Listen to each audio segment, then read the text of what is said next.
अंगना में चौक पुराइब, असना बिछाइब हो।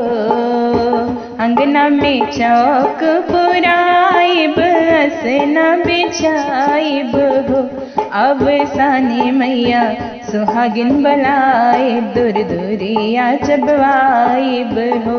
अब सानी मैया सुहागिन बुलाइब, दूर दूरिया चबवाइब हो।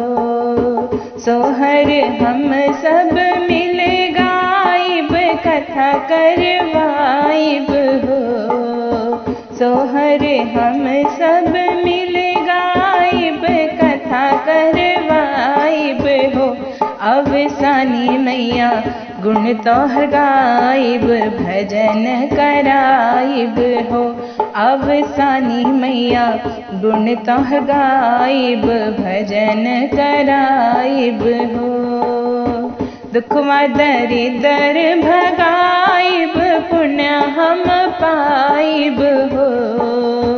दुखवा दरिदर भगाइब, पुण्य हम पाइब हो।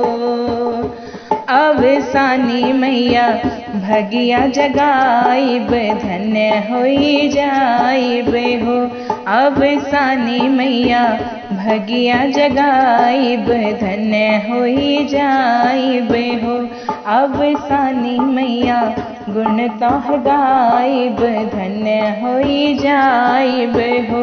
अब सानी मैया गुण तोहर गाइब, धन्य होई जाइब हो। चना लाई गुड़वा मंगाइब, भोगवा लगाइब हो। चना लाई गुड़वा मंगाइब, भोगवा लगाइब हो। अब सानी मैया सुहागिन बुलाइब, दूर दूरिया चबवाइब हो।